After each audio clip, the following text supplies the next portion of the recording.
안녕하세요. 오늘 여러분이 보내주신 자료, 성경 읽기를 넘어 삶으로 독서 기술의 영적 적용? 여기서 발췌한 내용으로 좀 깊은 이야기를 나눠볼까 합니다.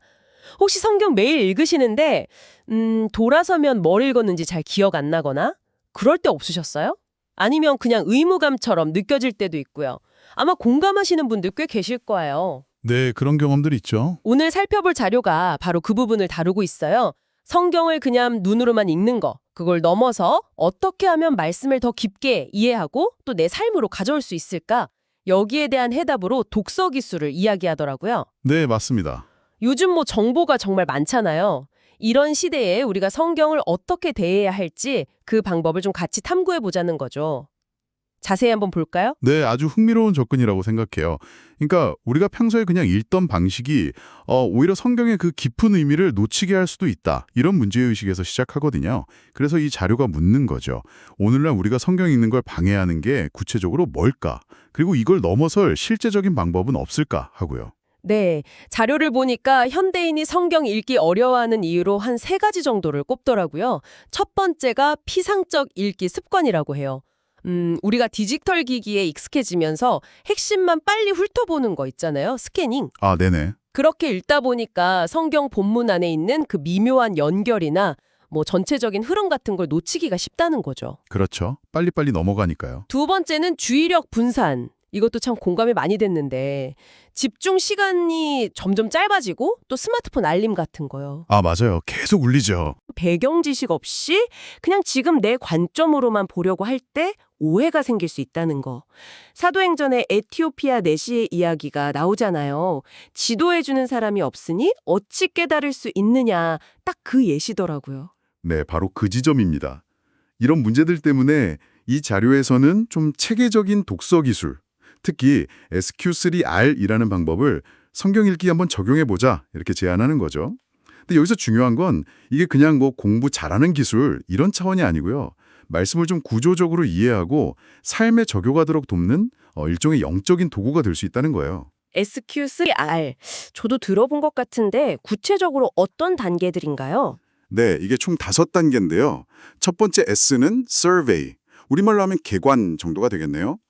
본문을 읽기 전에 그 숲 전체를 먼저 보는 단계예요. 이 본문이 성경 전체나 아니면 그 책 안에서 어떤 위치에 있는지 또 어떤 배경에서 쓰였는지 큰 그림을 파악하는 거죠. 아, 무작정 읽기 시작하는 게 아니라 먼저 지도를 딱 펼쳐보는 느낌이네요. 맞습니다. 숲을 먼저 보는 거죠. 그리고 두 번째는 Q, question, 질문하기입니다. 본문을 읽기 전에 의도적으로 질문을 던져보는 거예요. 예를 들면 이 본문을 통해서 하나님은 어떤 분이라고 말씀하실까? 라든지 오늘 내 삶에는 뭘 요구하시는 걸까? 이런 질문들이요. 아, 질문을 가지고 읽으면 확실히 그냥 읽을 때보다는 훨씬 능동적으로 읽게 되겠네요. 목적의식이 생기니까요. 그렇죠. 훨씬 적극적이죠. 세 번째는 R, read, 읽기 단계입니다. 앞에서 던졌던 질문들을 마음에 좀 두고 문법이라든지 문맥을 주의 깊게 살피면서 읽는 거죠. 필요하다면 다른 번역본이랑 비교해 볼 수도 있고요. 아니면 단어의 원어 의미나 역사적 배경 같은 걸 좀 찾아보면서 더 깊이 읽는 단계입니다. 아, 2단계에서 이제 배경 지식이나 다른 자료 참고가 중요해지겠군요. 네 번째 R은 뭔가요? 네 번째 R은 recite, 우리말로는 되새김이라고 할 수 있겠네요. 읽은 내용을 자기 언어로 한번 요약해보고 정리하는 과정이에요. 핵심 메시지를 소리내서 말해본다거나 아니면 감동적인 구절을 외워본다거나 짧게라도 묵상한 걸 글로 써보는 거죠. 아, 자기 말로 다시 정리하는 거. 이게 진짜 기억에도 오래 남고 실제 묵상으로 이어지는데 되게 중요하겠네요. 그럼 마지막 단계는요? 마지막 R은 review, 복습입니다. 며칠이나 일주일 정도 시간이 좀 지난 뒤에요. 다시 그 본문이랑 자기가 정리했던 노트를 펴보는 거예요. 그래서 그 말씀이 내 삶에서 어떻게 적용되고 있는지 아니면 혹시 적용하기 어려웠던 점은 없는지 이런 걸 돌아보고 점검하는 단계죠. 아, 이 복습 단계가 있어야 그냥 한 번 읽고 끝나는 게 아니라 정말 말씀이 삶에 계속 스며들도록 도와주겠네요. 이렇게 SQ3R 방식으로 체계적으로 읽으면 구체적으로 어떤 점이 좋아질까요? 네, 자료에서는 이 방법이 효과가 있다고 강조하는데요.